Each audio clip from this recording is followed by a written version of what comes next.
Jai Jai Shri Chaitanya Jaya Nityananda. Jai Jai Shri Chaitanya Jaya Nityananda. Jai Advaita Chandra Jai Gaura Bhakta Vrinda. Jai Jai Shri Chaitanya Jaya Nityananda.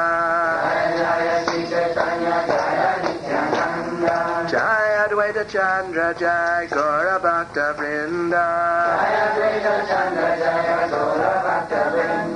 Jai Jai Shri Chaitanya Jaya Nityananda. Jai Jai Shri Chaitanya Jaya Nityananda. Jai Advaita Chandra Jai Gaura Bhakta Vrinda.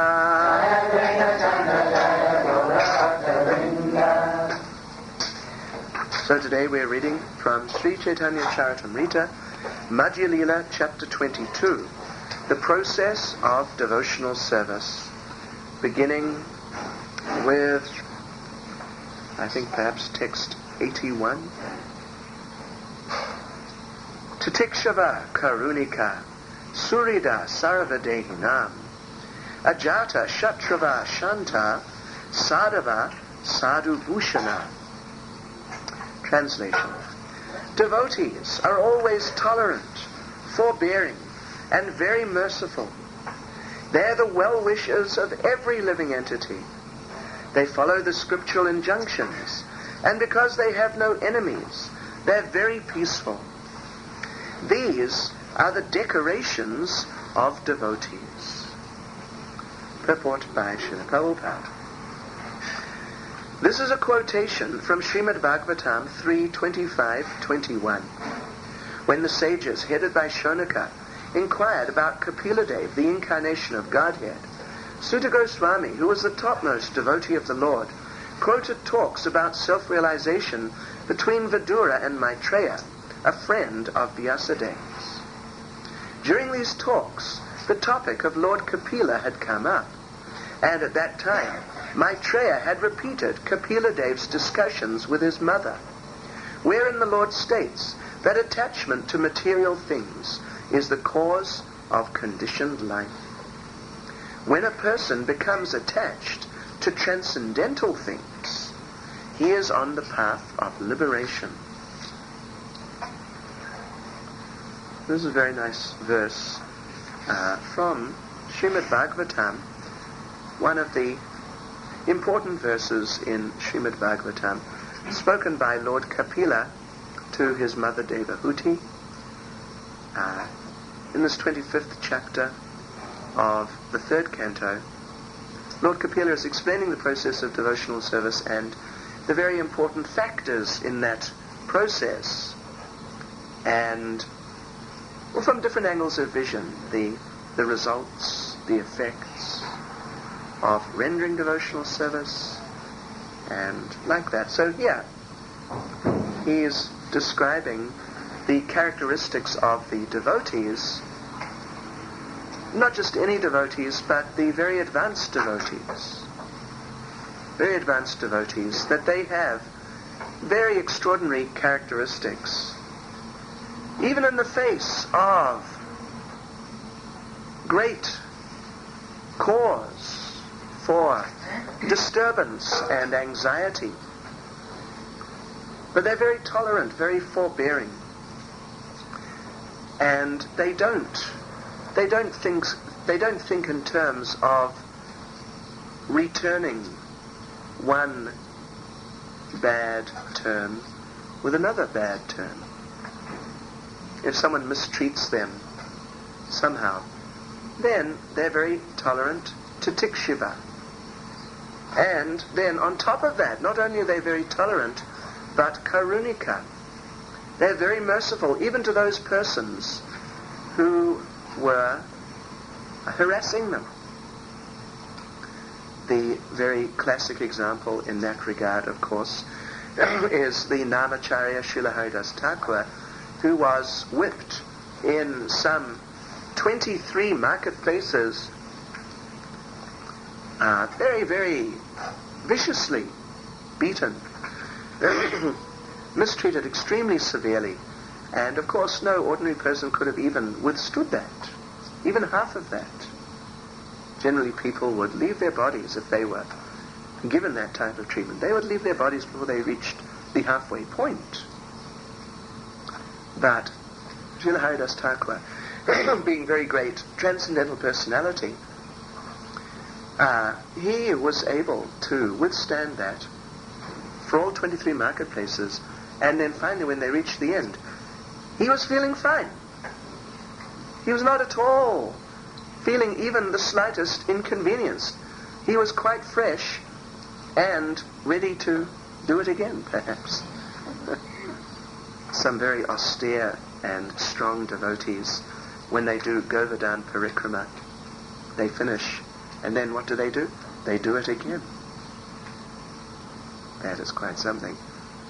So, Srila Haridas Thakur, he was so tolerant, so forbearing, that he was not the slightest bit agitated or disturbed or feeling that these people are my enemies, and as such they deserve very strong treatment, chastisement from me. If I get the chance, I will be lurking around some corner somewhere in the near future, and then I will get those people and repay them. Not at all. Haridas Thakur, when they finished going around those 23 marketplaces, he was feeling quite fresh and peaceful. But those soldiers who had been beating him and whipping him so severely, of course they were exhausted, completely exhausted, and they were in great anxiety, and they told him that we have failed to kill you, so now our punishment will be that we will be killed because we failed in our duty.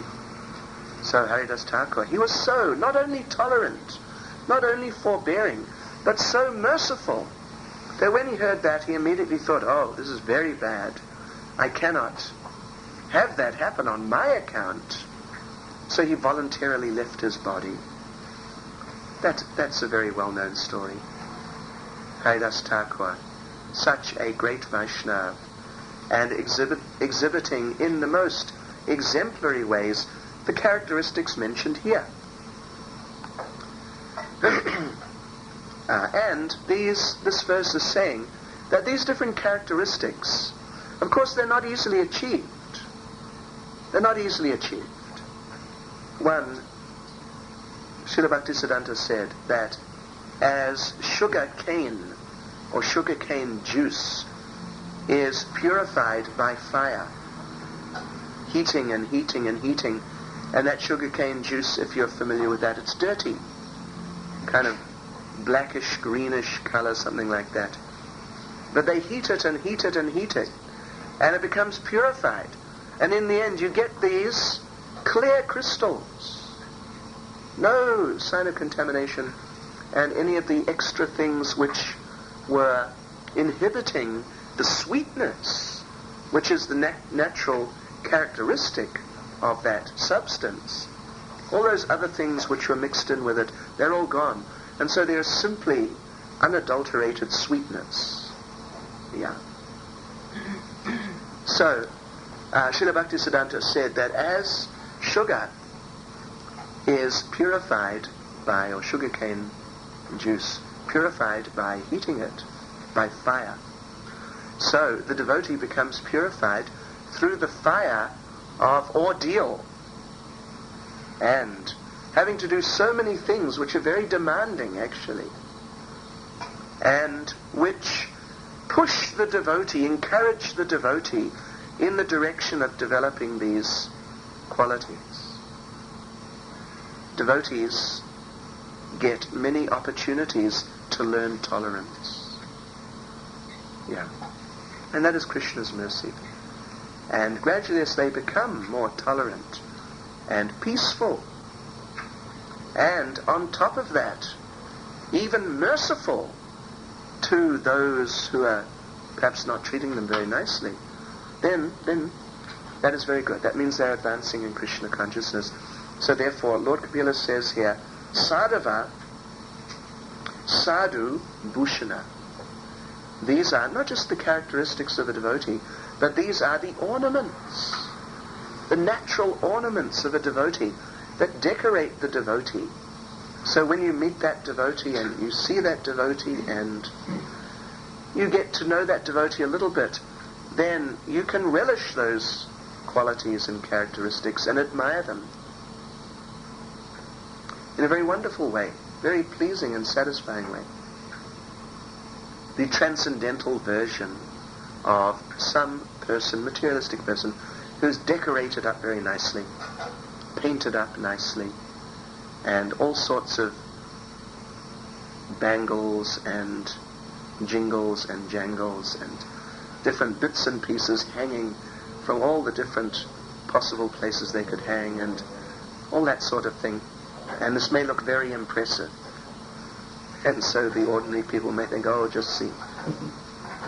Of course, this is very superficial only. But the devotees appreciate, when they see these qualities in other devotees, they appreciate how nice, how wonderful. And they relish that. They enjoy that. Seeing the wonderful qualities of the devotees. So, the idea here actually is that we're hearing, of course, the different qualities of the devotees. But the point eventually, Prabhupada says here at the end of the purport, attachment to material things is the cause of conditioned life, but when a person becomes attached to transcendental things, he's on the path of liberation. So actually the point is that we should become attached to such devotees. Shri Srinatai Gora Hare Ki, Shri Srinatai Sachi Sutta Ki. We should become attached to such devotees. Just as in material life, people become attached to different other materialistic people who may be physically good-looking or the type of person who is charismatic in terms of their personality and the way they conduct themselves, full of bright ideas and inspiring ideas. That type of person people gravitate towards. In material life, they become attached to that type of person, or they become attached to material things generally. Money, comfortable living, nice facilities, nice motor car, nice clothing, and so on and so forth. We all know. So people on the material platform, they become attached to these things and those types of people, and as a result, their material existence develops further. They become more entangled. So Srila Prabhupada says that when a person, however, becomes attached to transcendental things, then that person, that devotee who is becoming attached like that, moves step by step further down the path back to Godhead. So that is very nice.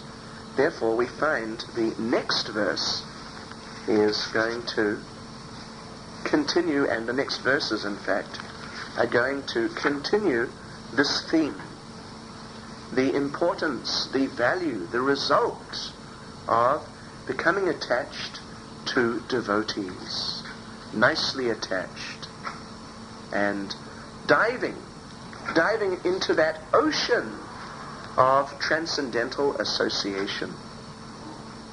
So the next verse is also Srimad Bhagavatam. It is 552. Mahatsevam dwaram ahur vimuktes, tamo dwaram yoshitam sangi sangam, mahantas te samachita prashanta, vimanyava surada sadhavo ye. Translation. It is the verdict of all Shastras and great personalities that service to a pure devotee is the path of liberation.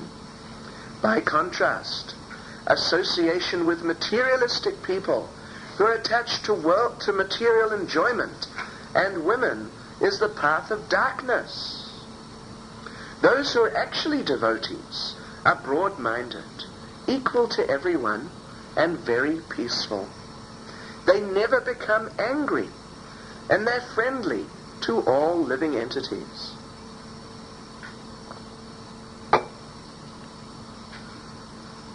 This is a very nice point. Very nice verse. We have to serve the pure devotees.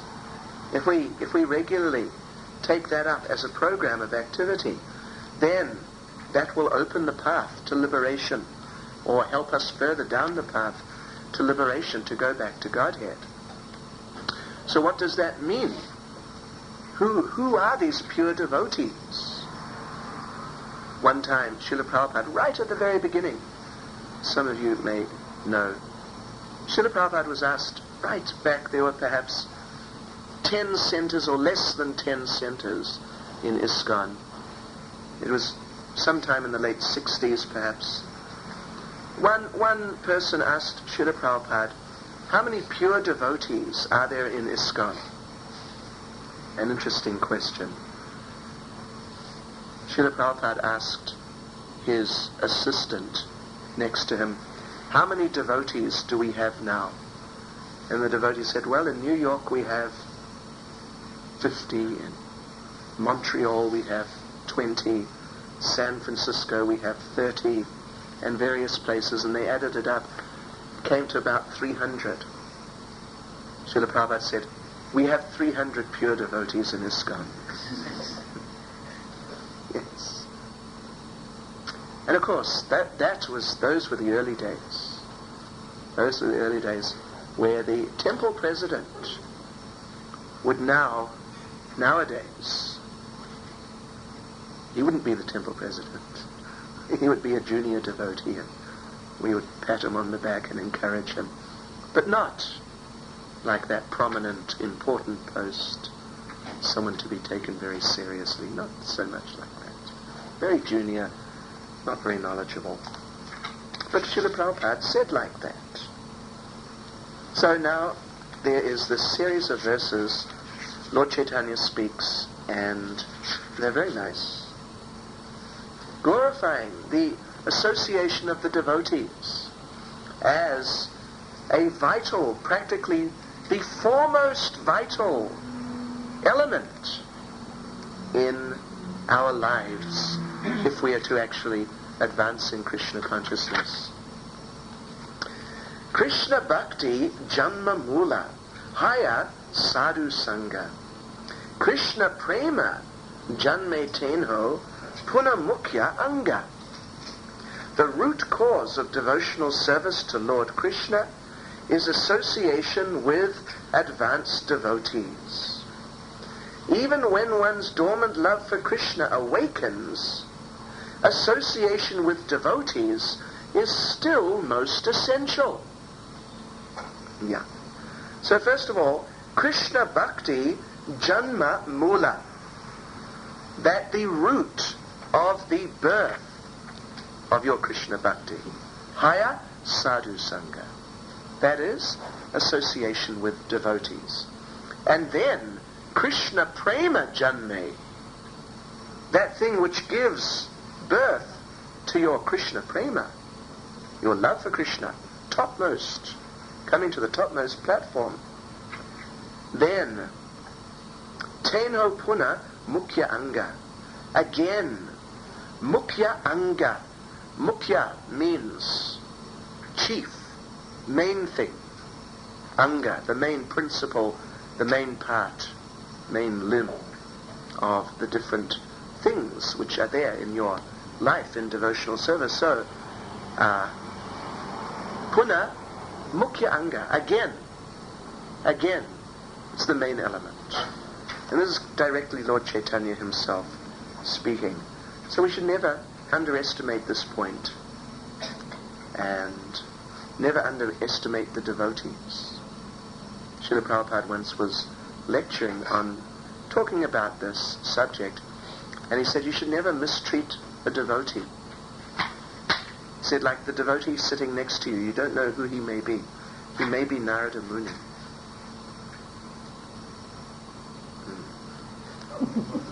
He may not be also, but it's very important. Sadhu Sangha. Bhavapavargo brahmato yada bhavaj janasya taryachuta satsamagama satsangamo yarhi tadaiva sadgato paravare she tvaijayate rati. This is Srimad Bhagavatam 10:51-53. O my Lord, O infallible Supreme Person, when a person wandering throughout the universes, becomes eligible for liberation from material existence, he gets an opportunity to associate with devotees. When he associates with devotees, his attraction for you is awakened. You are the Supreme Personality of Godhead, the highest goal of the topmost devotees, and the Lord of the universe. So when Krishna feels that you are ready enough, or little bit qualification is there, or like this, so then some arrangement may be made, or then that person gets an opportunity. The verse says, Lord Chaitanya says, they get an opportunity to associate with devotees. And Srila Prabhupada, there's one time when Srila Prabhupada was talking about how rare this opportunity is. In Bhagavad Gita, of course, Lord Krishna says, Manusyanam sahasreshu kaschid yadati sudaye yatatam api siddhanam kaschin mam veti tatvataha. Out of many thousands amongst men, one may endeavor for perfection, and of those who have achieved perfection, hardly one knows me in truth. That perfection, of course, which is being initially described, that means Brahman realization, actually. Yeah. And out of many people who have come to the spiritual platform, in other words, very few actually become Krishna conscious in truth. Nicely Krishna conscious. So Srila Prabhupada once was discussing this point, and he said that the likelihood of you entering the association of devotees, getting the association of devotees, meeting the devotees, is something like, if you have a great ocean, the Pacific Ocean, the Indian Ocean, and on one side is Durban, the next side is Perth. You cannot swim that. Cannot swim that. Even if you're an Olympic champion, you cannot swim that. So anyway, but there may be some turtle there, swimming around. Sometimes he's this side, sometimes he's that side. Swimming around in the ocean. Big, big ocean. And also in that ocean there is one plank, piece of wood, which happens to have a hole in it. Just big enough for the turtle's head to come up through without touching the sides, like that.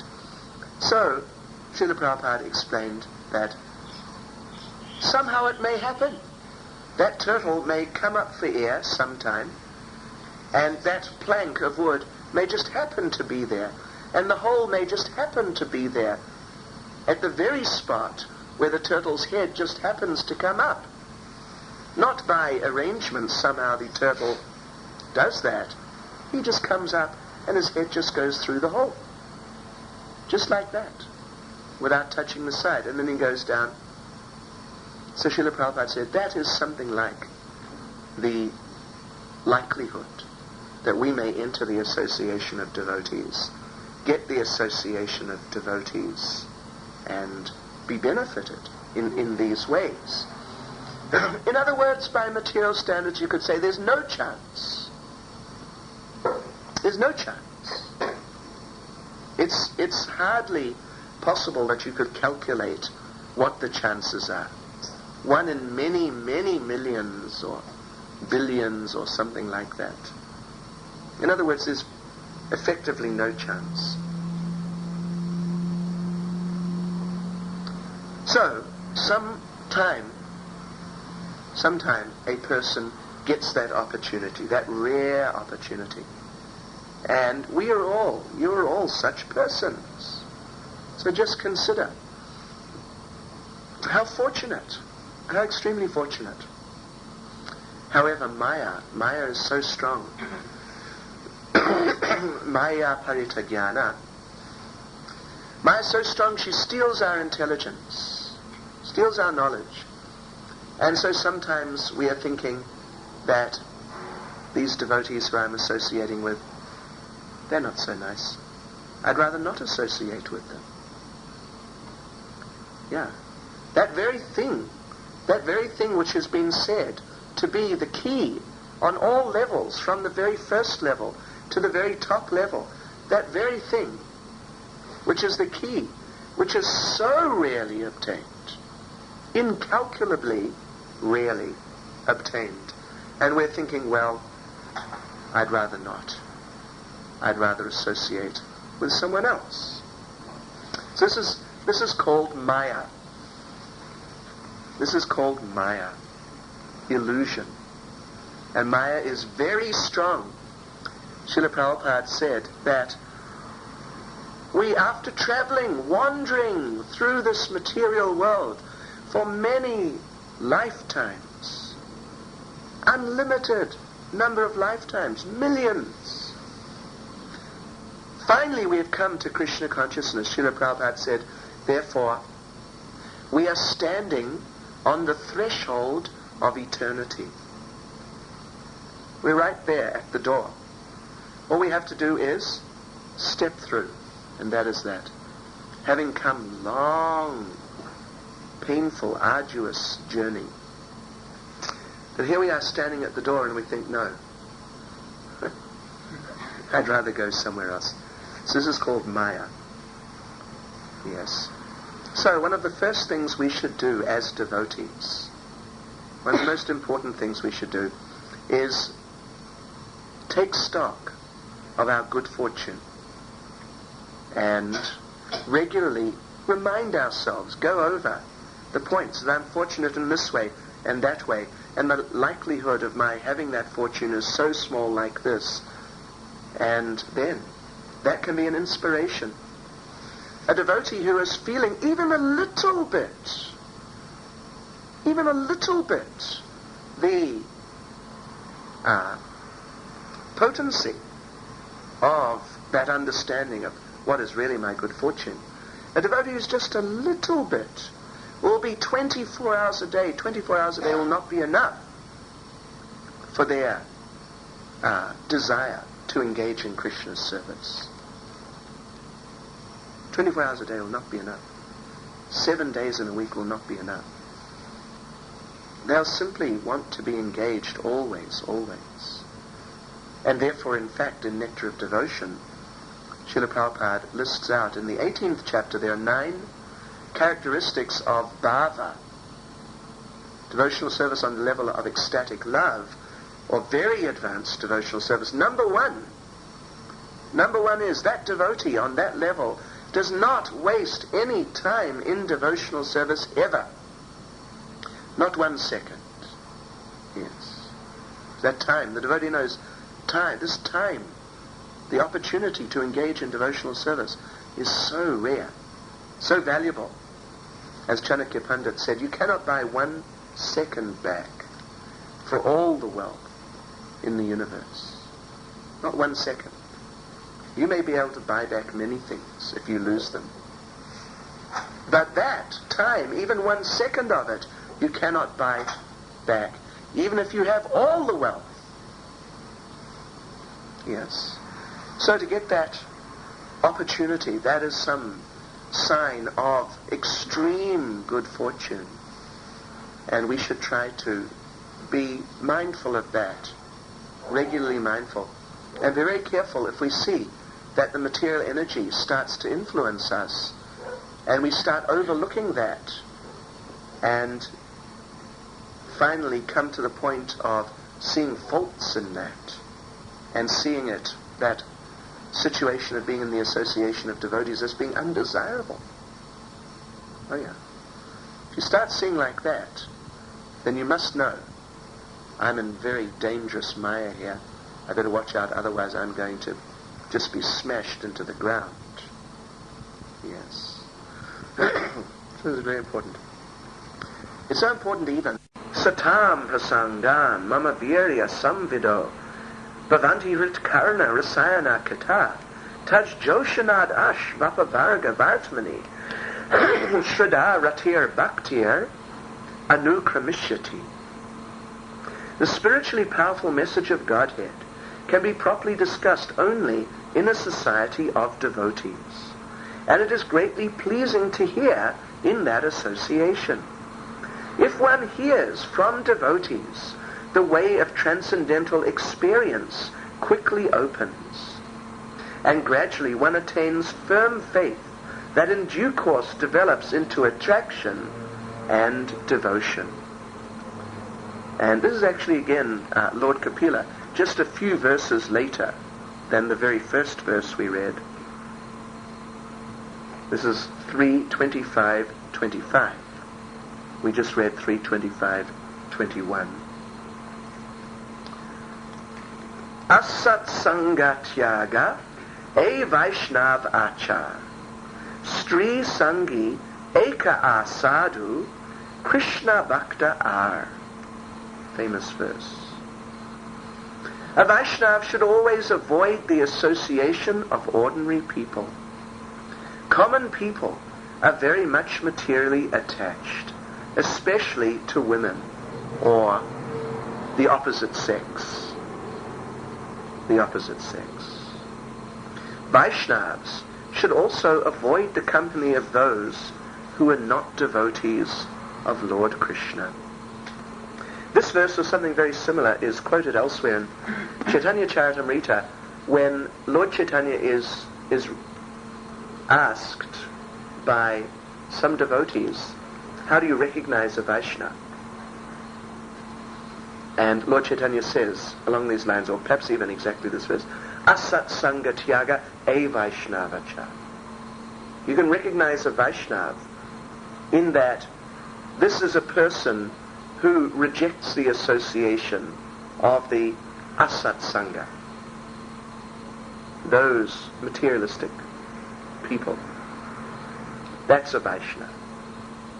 If you see some person, but they're actually moving in that environment of materialistic association, then you know that this is not really so much Vaishnava like that. Or if Vaishnava means very much lower level. Or, of course, in the case of preachers, in Chaitanya Bhagavat there's a verse which says that even if I see Lord Nityananda going into the drinking house, I will never doubt him, because I know he's just gone to help the fallen souls there, that's all. Anyway, that's another thing. That's also part of Asat Sangha Tyaga, giving up their association. Because you're giving up their association, but to the point of being merciful and inspired in Krishna consciousness to help them. Yeah. So when we see people who are attached like this to members of the opposite sex, not just to women, but to members of the opposite sex, and they're always kind of moving in those circles and interacting in certain ways, playful and, whimsical ways, then you know that this association should be avoided. Yeah. Satyam shocham daya monam buddhya hri shriya yashak shama samodamo bagascheti yat sangad yati sangshayam teshvasanteshu mudheshu kanditat mas vasadushu sangam na kuryach chochieshu yoshit krida mrigeshu cha na tatasya bhaven moho bandas chanya prasangata yoshit sangad yata pumso yata tat sangi sangata. By association with worldly people, one becomes devoid of truthfulness, cleanliness, mercy, gravity, spiritual intelligence, shyness, austerity, fame, forgiveness, control of the mind, control of the senses, fortune, and all opportunities. One should not at any time associate with a coarse fool who is bereft of the knowledge of self-realization and who is no more than a toy animal in the hands of a woman. The illusion and bondage that accrue to a man from attachment to any other object are not as complete as that resulting from association with a woman or with men too much attached to women. And this is again Lord Kapila. And for the ladies, we could mention that Srila Prabhupada in the purport there explains that it applies in the same way vice versa. Yeah, that for women, the big Maya is men, and women too much attached to men. We see that sometimes in our association of devotees, that some lady starts becoming attached to men, and soon by her association, other ladies who weren't disturbed, they become disturbed. And we've seen this so many times. So it acts both ways completely. Purport: these verses quoted from Srimad Bhagavatam 3:31, 33 to 35 were spoken by Kapila Deva, an incarnation of the Supreme Personality of Godhead, to his mother. Herein Kapila Deva discusses pious and impious activities and the symptoms of those who are devoid of devotional service to Krishna. Generally, people do not know about the miserable conditions within the womb of a mother in any species of life. Due to bad association, one gradually falls into lower species.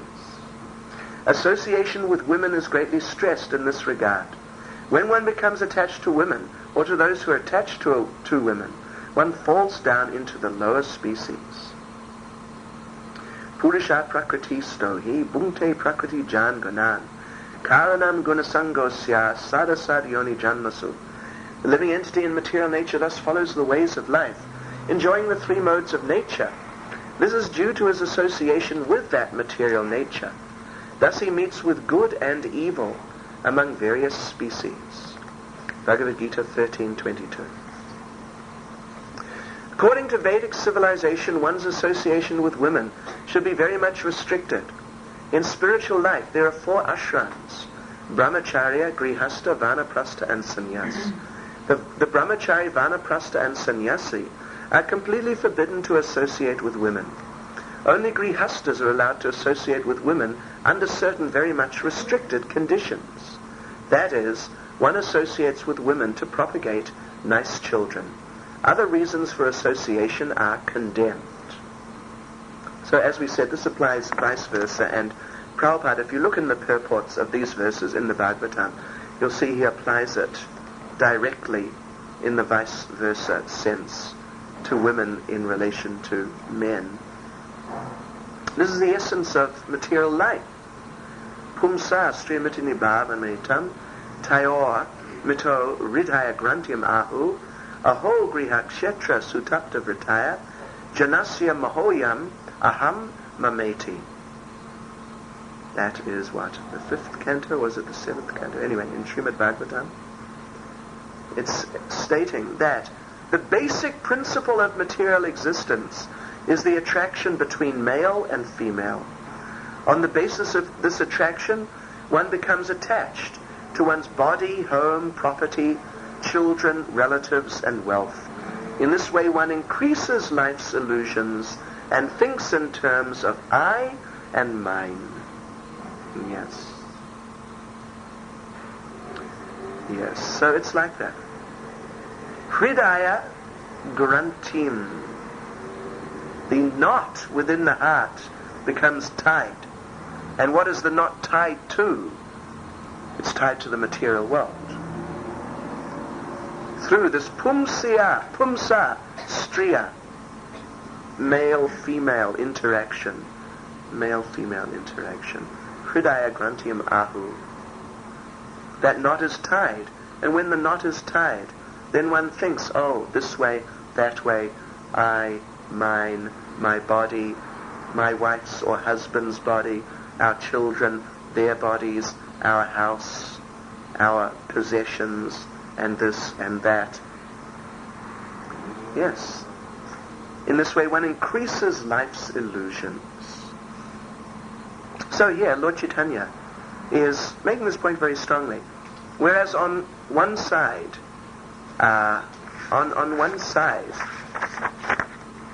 Krishna Bhakti Janma Mula, Haya Sadhu Sangha, that your devotional service takes birth through association with devotees.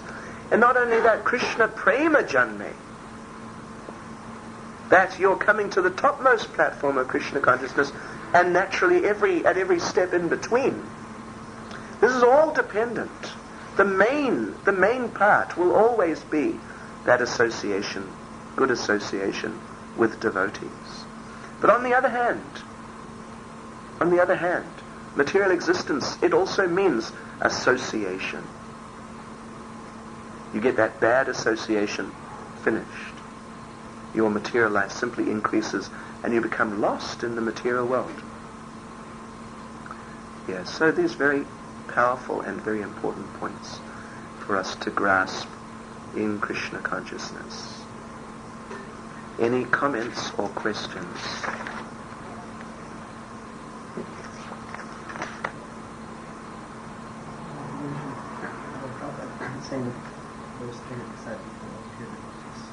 Yeah.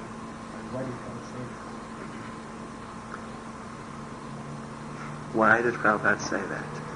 Because that was the way he saw them. Prabhupada is not, a diplomatic bluffer. Yeah.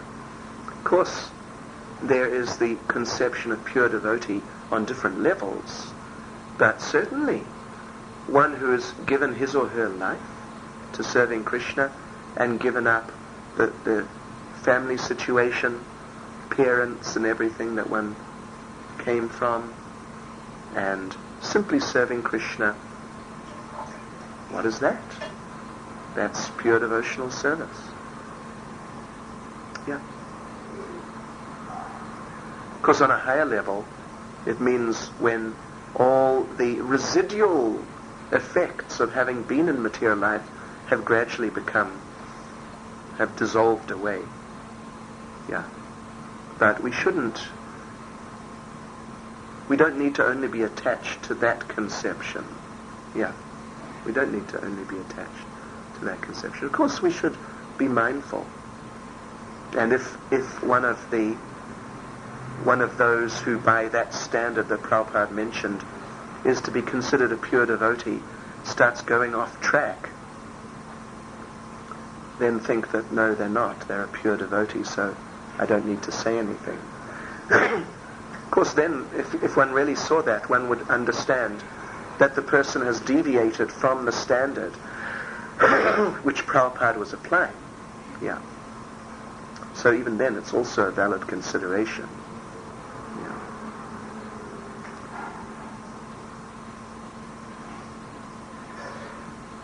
Hare Krishna. Srila Prabhupada ki jai.